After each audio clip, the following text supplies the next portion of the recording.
O livro de Mirdá, capítulo 37. Narrativa de Mirdá. O que buscais em Mirdá? Uma lâmpada de ouro cravejada de pedras preciosas para decorar o altar? Mas Mirdá não é ouvires nem joalheiro, embora seja um farol e um porto. Ou buscais um talismã que vos proteja do mal-olhado? Talismã, Mirdá tem em quantidade, porém de outra espécie. Ou procurais uma luz com a qual possais caminhar em segurança, cada um no caminho que lhe foi destinado? Na realidade, isso é muito estranho. Tendes o sol, a lua, as estrelas, e ainda temeis tropeçar e cair? Ou vossos olhos são inadequados à luz? Ou a luz é escassa para os vossos olhos? E qual de vós poderia passar sem os olhos? Quem acusaria o sol de ser avarento? De que valem os olhos que impedem que os pés tropecem no seu caminho, mas que deixam o coração tropeçar e sangrar ao andar inutilmente às apalpadelas, à procura de um caminho? De que vale a luz que enche os olhos, mas deixa o espírito vazio e sem iluminação? O que buscais em Mirdá? Se buscais ver corações e espíritos banhados na luz que desejais e pela qual chamais, estão realmente em vosso clamor, não é em vão. Pois eu só cuido do espírito e do coração do homem. Que trouxestes como ofertas neste dia, que é um dia de gloriosa realização? Trouxestes bodes, carneiros e bois? Que ínfimo preço quereis pagar pela vossa libertação. No entanto, é muito mais reduzido o preço da libertação que deveis comprar. Não seria glória alguma para um homem ser libertado à troca de um bode. E é realmente uma grande desgraça para qualquer homem oferecer a vida de um pobre bode como remissão pela sua. Que tendes vós feitos para participar do espírito deste dia, que é um dia de fé revelada e amor permanentemente justificado? Para dizer o que é certo, tendes praticado uma multiplicidade de ritos e murmurado várias orações. Mas a dúvida vos tem acompanhado em cada movimento e o ódio tem dito Amém a cada oração. Não estais aqui para celebrar a conquista do dilúvio? Como podeis celebrar uma vitória que vos deixou vencidos? Ao submeter as profundezas do seu próprio coração, Noé não submeteu as profundezas dos vossos, mas simplesmente vos mostrou o caminho. E, na verdade, as profundezas de vossos corações estão cheias de raiva e ameaçam naufragar-vos. Enquanto não suportardes o vosso dilúvio, não merecereis este dia. Cada um de vós é um dilúvio, uma arca e um comandante. E enquanto não chegar o dia em que possais desembarcar em terra virgem e recém-lavrada, não tenhais pressa de celebrar a vitória. Deveis saber como foi que o homem se tornou um dilúvio para si próprio. Quando a sagrada vontade total partiu Adão em dois, para que ele se conhecesse e compreendesse a sua unicidade com o Uno, então ele se tornou um Adão masculino e um Adão feminino. Foi então, inundado de desejos, que são os filhos da dualidade, desejos tão numerosos, tão infinitos em aspectos, tão imensos em magnitude, tão torpes e tão prolíficos, que até hoje o homem é um náufrago sob suas ondas. Mas uma onda o tem levado a vertiginosas alturas e já outra o arrasta para o fundo. Isso porque os seus desejos são os pares, como ele também é um par. E embora dois opostos realmente se completem um ao outro, para o ignorante eles parecem agarrar-se, esmurrar-se e jamais querer dar-se um só momento de trégua. Este é o dilúvio que o homem é chamado a enfrentar hora a hora, dia a dia, diante de sua muito longa e árdua vida dual. Este é o dilúvio cujas fontes se abrem no coração e vos arrastam em sua correnteza. Este é o dilúvio cujo arco-íris não brilhará em vosso céu, enquanto o vosso céu não se houver casado com a vossa terra e ambos sejam um. Desde que Adão semeou-se em Eva, os homens têm colhido furacões e dilúvios. Quando predominam as paixões de certas espécies, a vida do homem sai fora do equilíbrio e os homens são engolidos por um ou outro dilúvio para que o equilíbrio se restabeleça. O equilíbrio não se restabelecerá definitivamente enquanto o homem não aprender a amassar os seus desejos na macieira do amor, para com eles assares o pão da sagrada compreensão. O dilúvio que cobriu a terra nos dias de Noé não foi o primeiro e nem o último que a humanidade conheceu.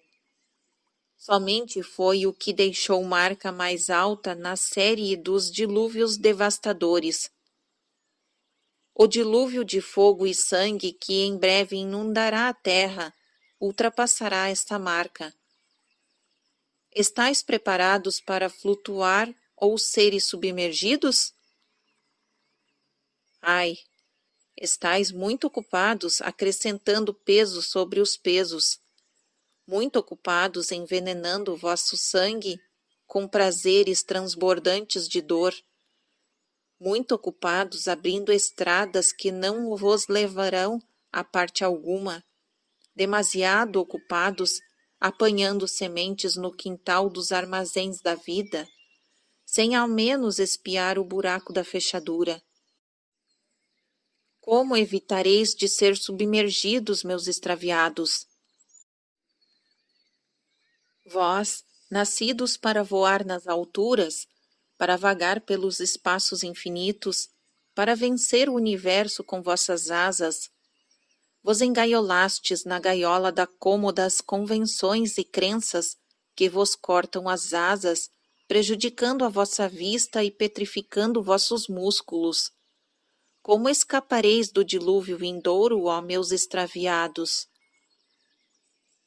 Vós, imagem e semelhança de Deus, já quase apagastes a semelhança e a imagem.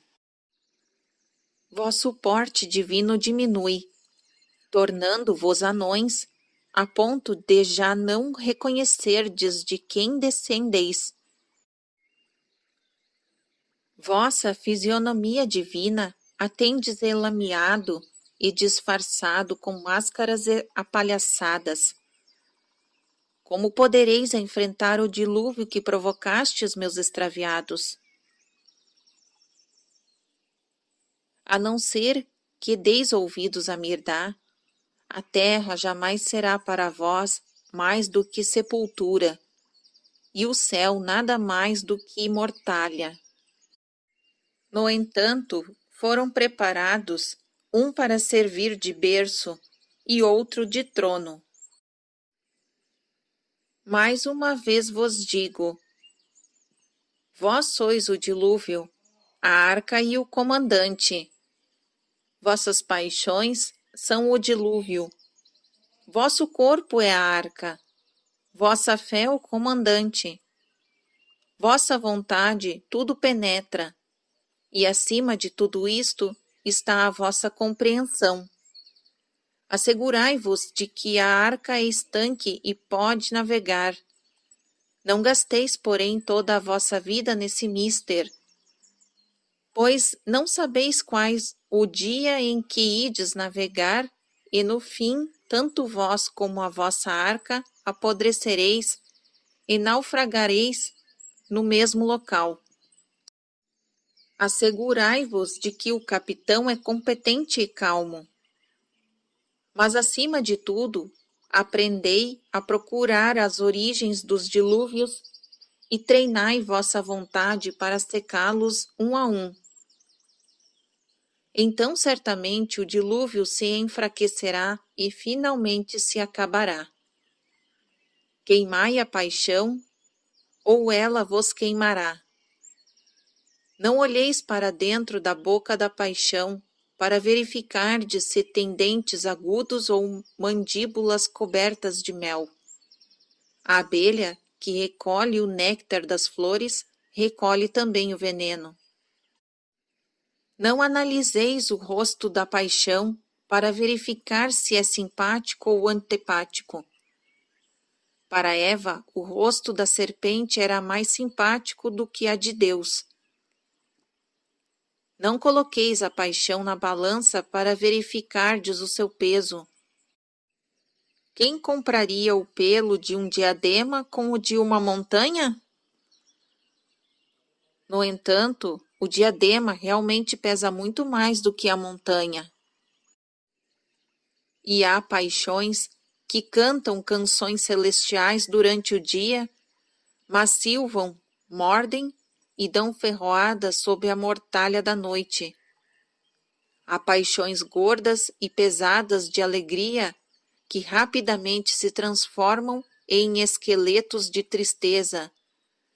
Paixões de olhar dócil e suave que subitamente se tornam mais ferozes do que os lobos, mais traiçoeiras do que as hienas. Paixões mais perfumadas do que as rosas, enquanto nelas não se toca, e que são mais repugnantes do que abutres e gambás, tão logo se as toca ou se as puxa. Não peneireis as vossas paixões separando-as em boas e más, pois é tempo perdido. O bem não pode subsistir sem o mal. O mal não pode ter raízes senão no bem. A árvore do bem e do mal é uma só, e um só é o seu fruto. Não podeis conhecer o sabor do bem sem conhecer ao mesmo tempo o sabor do mal. O úbere, do qual sugais o leite da vida, é o mesmo que produz o leite da morte. A mão que vos embala no berço é a mesma que cava a vossa sepultura. Esta é, meus extraviados, a natureza da dualidade. Não sejais tão presunçosos e obstinados a ponto de tentardes mudá-la. Não sejais tão tolos a ponto de tentar rachá-la em duas metades, para ficardes com a que vos agrada e atirardes fora a outra. Quereis dominar a dualidade? Tratai-a como não sendo nem boa e nem má. O leite da vida e da morte não se tornou já azedo em vossa boca? Não é tempo já de enxaguardes a boca com algo que não seja nem bom nem mau, por ultrapassar ambos? Não é tempo já de almejardes o fruto que não é doce, nem amargo, pois não cresce na árvore do bem e do mal? Quereis libertar-vos das muletas da dualidade? Então arrancai a sua árvore, a árvore do bem e do mal de vossos corações. Sim, arrancai-a com raízes e galhos, para que a semente da vida divina, a semente da sagrada compreensão, que está além de todo bem e mal, possa germinar e brotar em seu lugar. Não traz alegria a mensagem de Mirdá, direi vós. Rouba-nos a alegria de esperar pelo amanhã. Torna-nos espectadores estúpidos e desinteressados da vida, quando poderíamos ser competidores vociferantes. Pois é doce competir, seja qual for o resultado da contenda. E é doce arriscar uma corrida mesmo que o prêmio seja uma ninharia? Assim dizeis vós em vossos corações, esquecendo-vos de que vossos corações não mais vos pertencem, desde que suas rédeas estão nas mãos de boas e más paixões. Para serdes donos de vossos corações, amassai todas as vossas paixões, boas e más, na maceira do amor, para poderdes assá-las no forno da sagrada compreensão, em que toda a dualidade é unificada em Deus. Cessai agora de criar dificuldades para um mundo em que já existe excesso de dificuldades. Como pretendeis tirar água limpa de um poço, no qual incessantemente despejais toda sorte de lixo e de lama? Como podem as águas de uma lagoa estar claras e serenas, se a todo momento as agitais? Não tireis a sorte para obter o sossego em um mundo desassossegado, pois podeis obter o desassossego. Não tireis a sorte para obter um amor em um mundo odiento, pois podeis obter ódio. Não tireis a sorte para obter a vida em um mundo agonizante, pois podeis obter a morte. O mundo não vos pode pagar em outra moeda que não seja a sua moeda, que sempre tem duas faces.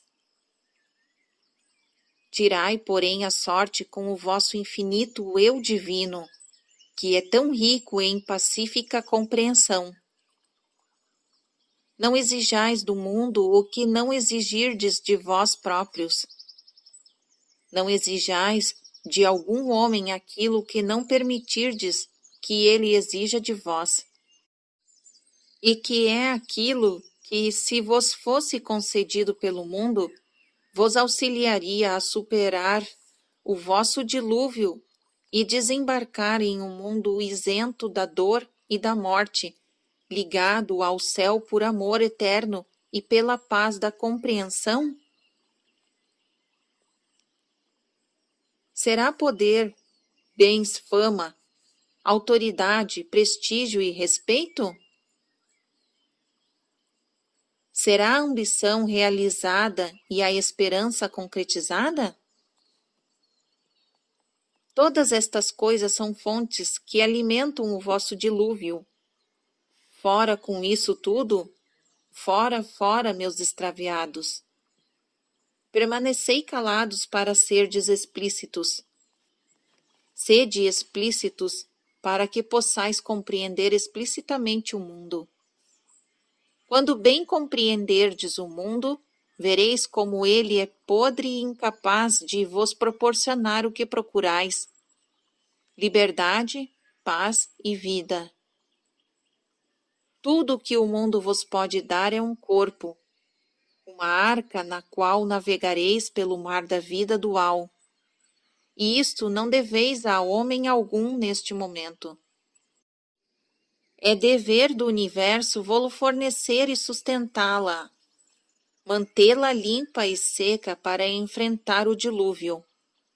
tão limpa e seca como a arca de Noé, para prender nela as feras e as manter sob vosso controle, tal como Noé prendeu as feras e as manteve sob perfeito controle. É o vosso dever e somente vosso.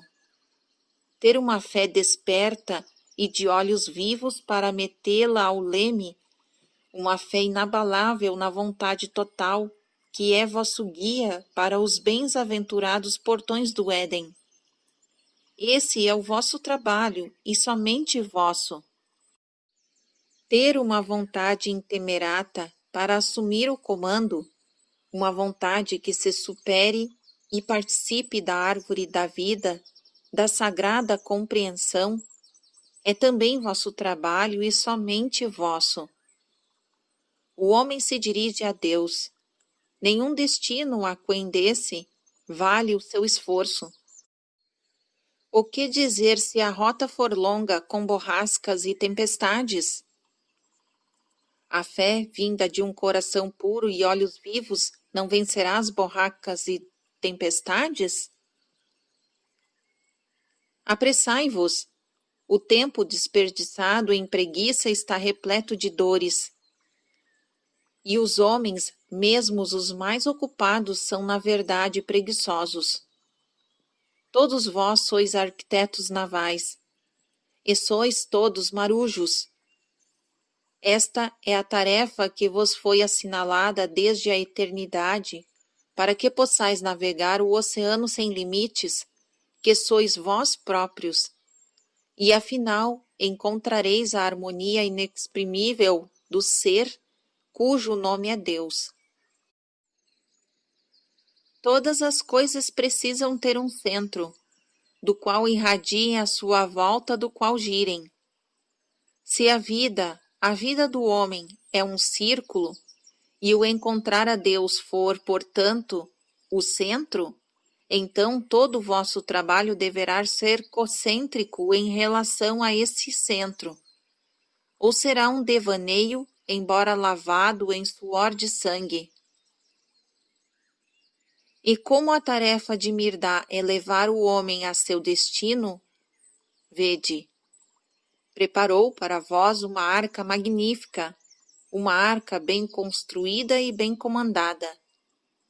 Não uma arca de madeira, vedada com betume, nem para transportar corvos, lagartos e hienas, mas uma arca de sagrada compreensão, que realmente será um farol para todos os que anseiam pela libertação. Seu lastro não será de fracos de vinho e prensas de lagar, mas de corações repletos de amor por tudo e por todos. Nem a sua carga será de terras e bens móveis, prata, ouro e joias, mas de almas divorciadas de suas sombras e vestidas da luz e da liberdade da compreensão. Que venha para o bordo aqueles que querem partir as amarras que os prendem à terra, aqueles que desejam ser unificados e aqueles que anseiam por libertar-se. A arca está pronta, o vento é favorável, o mar está sereno. Assim ensinei eu a Noé, assim eu agora vos ensino. Narrativa de Naronda. Quando o mestre parou, um sussurro correu pela assembleia, que até então estivera imóvel como se houvesse suspendido até a respiração para ouvir as palavras dele. Antes de descer os degraus do altar, o mestre chamou os 7, pediu a harpa e, com o auxílio deles, começou a cantar o hino da nova arca. A multidão logo aprendeu a melodia e, como uma onda poderosa, enviava aos céus o doce estribilho. Deus é o comandante, navega a minha arca. Aqui termina a parte do livro que me é permitido publicar para o mundo. Quanto ao restante, a sua hora ainda não é chegada. Tão logo chegue esse momento, todos serão avisados.